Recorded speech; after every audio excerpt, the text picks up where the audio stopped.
Welcome to Tamil learning hub channel.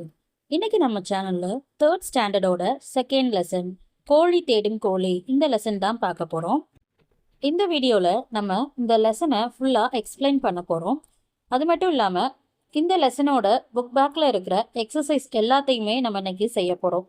So இந்த வீடியோவை skip பண்ணாமல் பாருங்கள். வாங்க பாடத்தை ஸ்டார்ட் பண்ணலாம். கோழி தேடும் கோழி.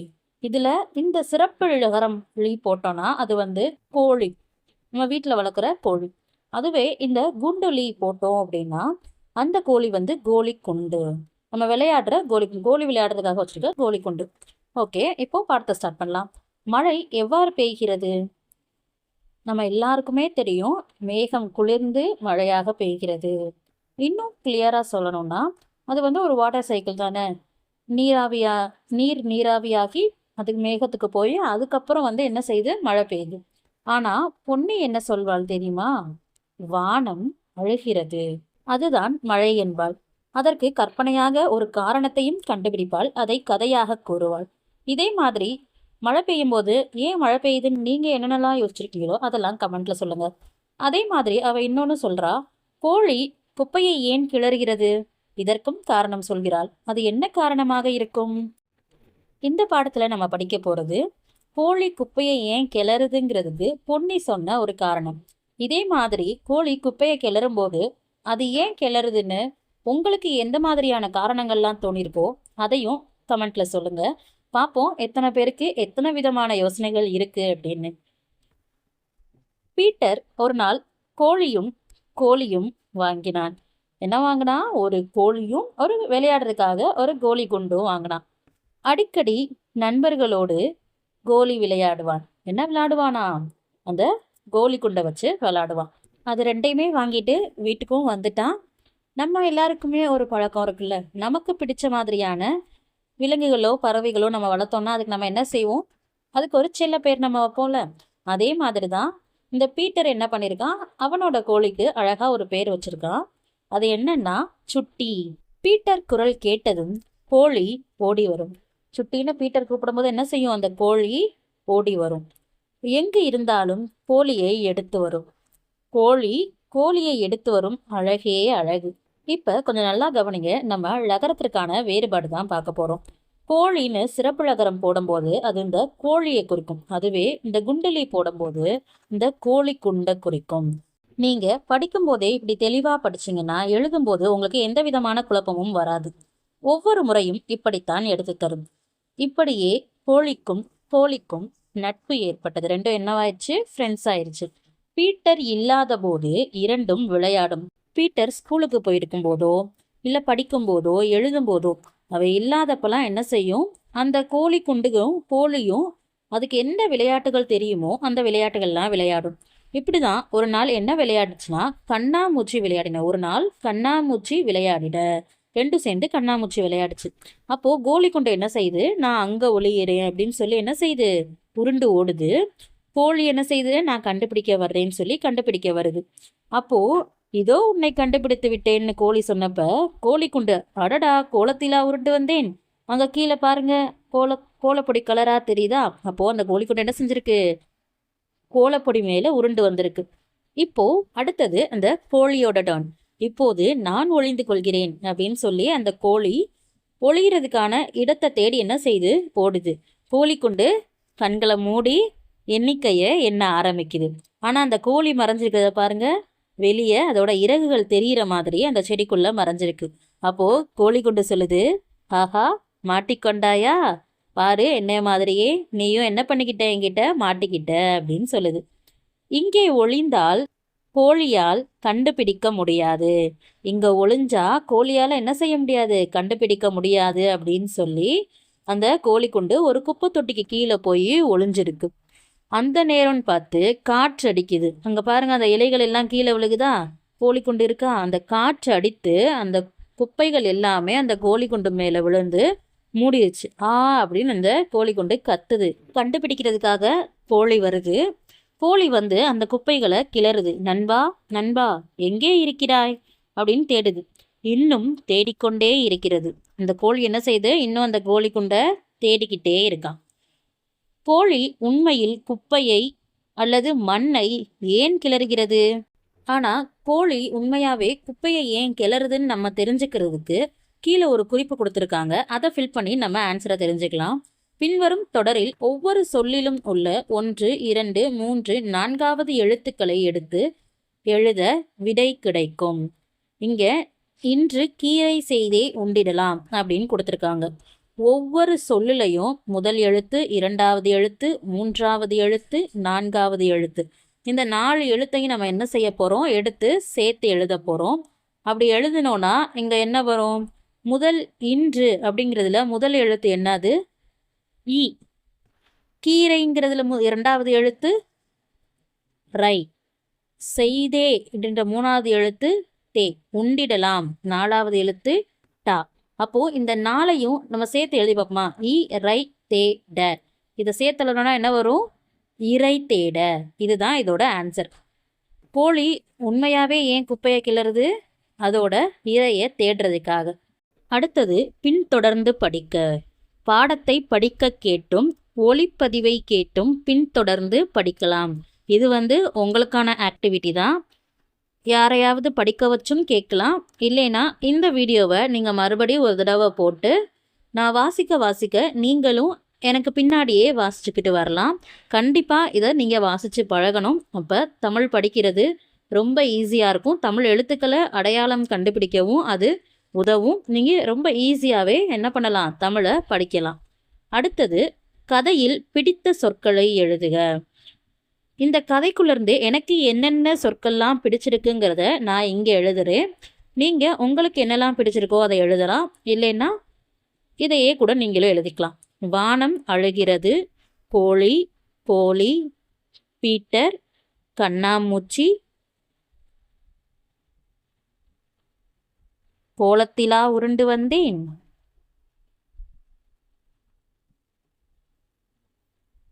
கண்டுபிடித்து விட்டேன், மாட்டிக்கொண்டாயா, ஒளிந்து கொள்கிறேன்,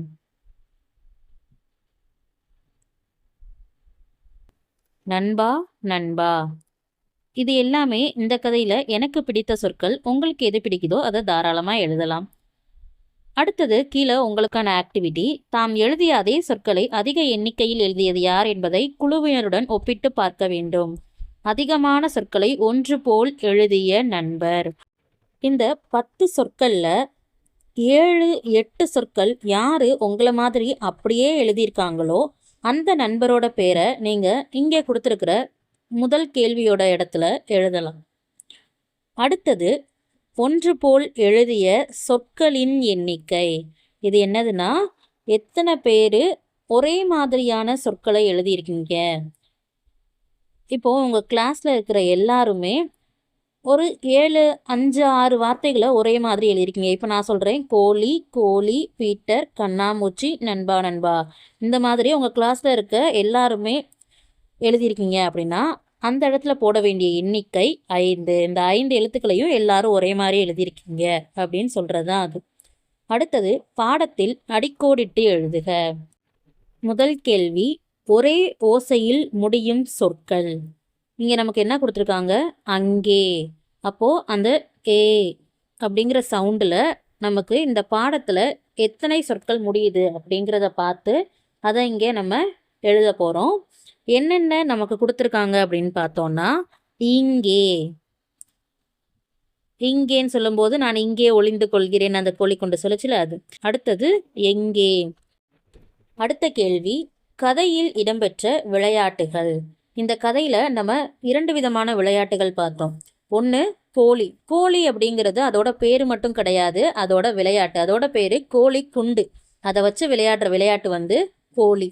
அடுத்தது கோழி குண்டும் கோழியும் ரெண்டும் சேர்ந்து ஒரு விளையாட்டு விளையாடுச்சு. என்ன விளையாட்டு அது? கண்ணாமூச்சி. இந்த 2 விளையாட்டுகள் தான் இந்த கதையில் இடம்பெற்ற விளையாட்டுகள். அடுத்தது கதையில் பிடித்த தொடர். இந்த கதையிலேயே எனக்கு ரொம்ப பிடிச்ச தொடர் என்னவோ அதை நான் இங்கே எழுதுகிறேன். அடடா, கோலத்திலா உருண்டு வந்தேன். இதுதான் எனக்கு பிடிச்சது. உங்களுக்கு என்ன பிடிச்சோ எழுதலாம். உரிய விடைகளை பாடத்தில் கண்டுபிடித்து அடிக்கோடிட வேண்டும். இது எல்லாத்தையும் நீங்கள் பாடத்தை வாசித்து அதில் என்ன பண்ணியிருக்கணும்? அண்டர்லைன் பண்ணியிருக்கணும். அடுத்தது பேசலாம். எனக்கு பிடித்த விளையாட்டு. உங்களுக்கு என்ன விளையாட்டு பிடிக்குங்கிறத பற்றி நீங்கள் பேசணும். அதை கமெண்ட்லையும் டைப் பண்ணுங்கள். எத்தனை பேருக்கு என்னென்ன விளையாட்டுகள் பிடிக்குதுன்னு பார்ப்போம். அடுத்தது படித்து விடை எழுதுக. படித்தல் பலகை. முதல்ல இதை ரீட் பண்ணணும். பண்ணிடலாம். ஓடி, கோழி, கோழி, அழகு, குரல், நட்பு, வந்தேன், வாங்கினான், கண்டுபிடித்து, இருக்கிறாய், விளையாடும், உருண்டு. இதில் முதல் கேள்வி பாருங்க. 2 எழுத்து சொற்கள். நம்ம 2 எழுத்துகள் மட்டும் இருக்கிற ஒரு சொல்லை என்ன பண்ண போகிறோம், இங்கே எடுத்து எழுத போகிறோம். மேலே கொடுத்துருக்கிற படித்தல் பலகையில் என்னென்ன 2 எழுத்து சொற்கள் இருக்கோ அதை எடுத்து எழுத போகிறோம். ஓடி, கோழி, கோழி, இது 3 2 எழுத்து சொற்கள். அடுத்து உயிரெழுத்தில் தொடங்கும் சொற்கள். உயிரெழுத்துனா என்னது? அ ஆ இ ஈ, அதுதானே உயிரெழுத்துகள்னு சொல்லுவோம். அப்போது அந்த அ ஆ இ ஈ எதெல்லாம் முதல் எழுத்தாக வந்திருக்கோ அந்த எழுத்துக்கள் எல்லாத்தையும் இங்கே எழுத போகிறோம். அழகு, இருக்கிறாய், உருண்டு. அடுத்தது நம்ம ஏற்கனவே அண்டர்லைன் பண்ணியிருக்கோம். இப்போ மறுபடியும் பண்ணி இங்கே எழுத போகிறோம். ஏன்னா அதில் உயிரெழுத்து முதல் எழுத்தாக இருக்குது. ஓடி. அடுத்து பாருங்க, 2 மெய்யெழுத்துகள் உள்ள சொற்கள். மெய்யெழுத்துகள்னா என்னது? புள்ளி வச்ச எழுத்துகள். அந்த புள்ளி வைத்த எழுத்துக்களை தான் நம்ம மெய்யெழுத்துகள்னு சொல்லுவோம். 2 மெய்யெழுத்து, ஒரே வார்த்தையில் 2 மெய்யெழுத்துகள் இருக்கணும். அந்த மாதிரியான வார்த்தைகளை கண்டுபிடிச்சு நம்ம இங்கே கொடுத்துருக்கிற டேஷில் எழுத போகிறோம். சரியா? இப்போ பார்க்கலாமா எத்தனை இதில் 2 மெய்யெழுத்துகள் இருக்குது, 2 புள்ளி வச்ச எழுத்துகள் இருக்குன்னு பார்க்கலாமா?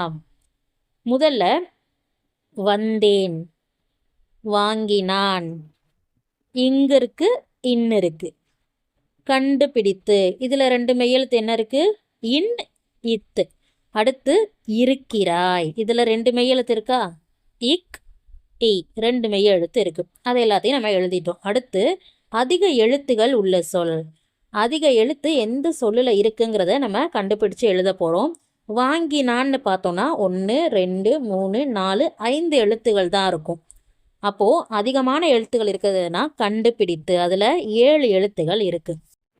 அடுத்தது பாடச் சுருக்கம். படித்து விடையளிக்க. இந்த பேராகிராஃபை படித்து கீழே கேட்டிருக்க கேள்விகளுக்கு நம்ம விடை எழுத போகிறோம். கோழி தேடும் கோழி. பொன்னியின் கற்பனை கதை. பீட்டர் கோழி வாங்கினான். நண்பர்களுடன் கோழி விளையாடுவான். கோழி கோழியை எடுத்து தரும். இரண்டும் நட்பாக இருந்தன. ஒரு நாள் கண்ணாமூச்சி ஆடின. கோழி குப்பை தொட்டி அருகே ஒளிந்தது. காற்று வேகமாக வீசியது. கோழியின் மேல் குப்பைகள் விழுந்தன. கோழி கோழியை தேடியது. குப்பையை கிளறியது. இப்போதும் தேடிக்கொண்டே இருக்கிறது. இதில் நமக்கு கீழே ஒரு க்ரீன் கலர் பாக்ஸ் கொடுத்துருக்காங்க பாருங்க. அது படிக்க எடுத்துக்கொண்ட நேரம். இதில் முதல் இது மினிட்ஸ், ரெண்டாவது இது செகண்ட்ஸ். நீங்கள் எத்தனை நிமிஷத்தில் படிச்சிங்க? இதை மொத்தம் 3 தடவை படிக்கணும். ஒவ்வொரு தடவையும் நீங்கள் படிக்கிறதுக்கு எவ்வளோ நேரம் ஆச்சு அப்படிங்கிறத எழுதணும். இப்போ நான் சொல்லணுன்னா, முதல்ல எக்ஸாம்பிளுக்காக சொல்லணுன்னா, நான் முதல்ல படிக்கும்போது ஒரு 3 நிமிஷம் படிச்சிருக்கேன். அடுத்தது மறுபடி படிக்கிறேன். இதில் மறுபடி படிக்கும்போது எனக்கு கொஞ்சம் அது மனப்பாடமாயிருக்கும். அதனால் 2 நிமிஷம் 20 செகண்ட் படிக்கிறேன். 3வது தடவை படிக்கும்போது அதில் இருக்கிற எழுத்துகள் வார்த்தைகள் எல்லாமே எனக்கு ரொம்பவும் ஈஸியாக இருக்கும். அப்போ நான் என்ன பண்ண முடியும்? சில நொடிகள்லேயே, செகண்ட்ஸ்லேயே என்னால் ரீட் பண்ணிட முடியும். அப்போ நான் என்ன பண்ணுறேன்னா ஒரு 45 செகண்ட்ஸ்குள்ளே ரீட் பண்ணிடுறேன். இப்போது இப்படி தான் இருக்கணும் அப்படின்னு கிடையாது. நீங்கள் எவ்வளோ நேரம் ரீட் பண்ணுறீங்க அப்படிங்கிறத உண்மையாக அந்த இடத்துல எழுதணும். இதை நான் எழுதியிருக்கதை நீங்கள் கண்டிப்பாக அப்படியே போடவே கூடாது. அது தப்பு. நீங்களாக படித்து நீங்கள் படிக்கிறதுக்கு எவ்வளோ நேரம் ஆச்சு அப்படிங்கிறத எழுதணும். அது 15 நிமிஷமாக இருக்கலாம், 10 நிமிஷமாக இருக்கலாம், 5 நிமிஷமாக இருக்கலாம். உங்களுக்கு படிக்கிறதுக்கு எவ்வளோ நேரம் எடுத்துக்கிட்டீங்களோ அதை தான் அங்கே எழுதணும். நான் போட்டிருக்கதை கண்டிப்பாக எழுதவே கூடாது. நீங்கள் 5 நிமிஷம் முதல்ல படிக்கும்போது உங்களுக்கு 5 நிமிஷம் ஆகுதா, அதை முதல் பாக்ஸில் எழுதுங்க. மறுபடியும் ஒரு தடவை படிங்க. முதல் பாக்ஸில் போட்டு நீங்களாக ஒரு டைம் போடக்கூடாது. ஒவ்வொரு தடவையும் அந்த முழு பேராகிராஃபையும் கண்டிப்பாக நீங்கள் ரீட் பண்ணணும். அப்போது உங்களுக்கு படிக்கிற திறன் வளரும். தமிழ் வார்த்தைகளை பார்க்கும்போது அதை அடையாளம் கண்டுபிடிச்சு ரீட் பண்ணுறதுக்கு உங்களுக்கு ரொம்ப ஈஸியாக இருக்கும். அதனால இதை எந்த காரணம் கொண்டும் ஸ்கிப் பண்ணாதீங்க. நீங்கள் படித்து அந்த படிக்கிறதுக்கு எவ்வளோ நேரம் ஆச்சு அப்படிங்கிறத ஒவ்வொரு பாக்ஸ்லையும் ஒவ்வொரு தடவையும் தனித்தனியாக படித்து எழுதுங்க. முதல் தடவை 5 நிமிஷம் ஆகுதா, அதுக்கு அடுத்த தடவை ஒரு 4 நிமிஷம் ஆகுதா, அதுக்கடுத்து 3 நிமிஷம் ஆகுதா, எவ்வளோ நேரம் ஆகுதோ அதையே கண்டிப்பாக போடுங்க. இதை போடவே போடாதீங்க. ஓகே, அடுத்த கேள்வி பார்ப்போம். இரண்டும் நட்பாக இருந்தன. தொடரில் இரண்டும் என்ற சொல் எவற்றை குறிக்கிறது? இரண்டும்னு சொல்ற சொல் எதை குறிக்குது? பீட்டரையும் கோழியையுமா, பீட்டரையும் கோழியையுமா, இல்லை கோழியையும் கோழி குண்டையுமா? நமக்கு நல்லாவே தெரியும், கோழியும் கோழி குண்டும் தான். அப்போ இந்த தொடர்ல இரண்டும் நட்பாக இருந்த அப்படிங்கிறதுல அந்த இரண்டும்ங்கிற வார்த்தை கோழி கோழி இதை தான் குறிக்குது. அடுத்தது, குப்பைகள் ஏன் கீழே விழுந்தன? அந்த குப்பைகள் எல்லாமே ஏன் கீழே விழுந்துச்சுங்கிறதுக்கான காரணம் கேட்குறாங்க. இதில் நமக்கு என்ன காரணம்னு தெரியும், நம்ம இப்போ படித்த பாட சுருக்கத்துலேயும் இருக்குது. காற்று வேகமாக வீசியது. அப்போ நம்ம இங்கே என்ன எழுத போகிறோம்? காற்று வேகமாக வீசியதால் குப்பைகள் கீழே விழுந்தன. அடுத்தது, தொடர்புடைய சொல்லை எடுத்து எழுதுக. இந்த பக்கம் நமக்கு ஹிண்ட்ஸ் கொடுத்துருக்காங்க, கீவேர்ட்ஸ் மாதிரி கொடுத்துருக்காங்க. இந்த பக்கம் அதுக்கான ஆன்சர்ஸ் கொடுத்துருக்காங்க. இதை வச்சு நம்ம அதுக்கான சரியான விடையை என்ன பண்ணணும்? கண்டுபிடிக்கணும். முதல்ல பாருங்க, பூக்கள், தேன், வண்ணம். இது எல்லாமே எதோட ரொம்ப அதிகமாக ஒத்துப்போகுது? கடல். கடல்னா அதுக்கு ஒத்து போகிற மாதிரி இருக்கா? அதில் பூக்கள் இருக்கா, தேன் இருக்கா? எதுவுமே இல்லை. அப்போது அதுக்கு சரியாக ஒத்து போகிற வார்த்தை எதுன்னு பார்க்கும்போது வண்ணத்து பூச்சி. வண்ணத்து பூச்சி தானே அதுக்கு கரெக்டாக இருக்குது. அதுதான் பூக்களில் போய் தேன் எடுக்கும், பூக்களும் வண்ணமாக இருக்கும், வண்ணத்து பூச்சியும் வண்ணமாக இருக்கும். அடுத்தது, மீன், நண்டு, கப்பல். இது எல்லாமே எங்கே இருக்கும்? கடலில் இருக்கும். ஸோ அப்போது அதோட ஆன்சர் கடல். அடுத்தது, இனிப்பு, தோட்டம், யானை. இனிப்புன்னா நம்ம ஏற்கனவே 2 குறிச்சிட்டோம். அடுத்து மிச்சம் இருக்குது மழை, கரும்பு. இது 2 தானே. அப்போது இதில் 2ல் எது இனிப்பாக இருக்கும்? கரும்பு தான். இந்த ஒன்றை வச்சே நீங்கள் ரொம்ப ஈஸியாக கண்டுபிடிச்சிடலாம். இன்னொன்று கரும்பு தோட்டம்னு சொல்லுவோம். யானைக்கு பிடிச்ச உணவும் கரும்பு, யானையும் கரும்பு சாப்பிடும். அப்போது இதோட ஆன்சர் கரும்பு. அடுத்தது, வானம், மேகம், குடை. இது எல்லாத்துக்கும் பொருந்துகிற மாதிரி இருக்குது என்னது? மழை. நம்ம எது வந்தால் குடை எடுப்போம்? மழை வந்தால் தான் குடை எடுப்போம். அப்போது இதோட விடை மழை. அடுத்தது, தொடர்ந்து எழுதுக. இங்கே நம்ம என்ன எழுத போகிறோம்னா, அவங்க கொடுத்து விடுபட்டிருக்க பாட்டை நம்ம நிரப்ப போகிறோம். முதல்ல பாட்டை ஒரு தடவை படிக்கலாமா? இங்கே என்ன செய்யணும் அப்படின்னா, அதில் எந்த வார்த்தையில் முடியுதோ அதே வார்த்தையை வச்சு தான் நம்ம ஆரம்பிக்கணும். இப்போ பாருங்களேன், வானம்னு முடிச்சிருக்காங்க, வானம்னு ஆரம்பிச்சிருக்காங்க.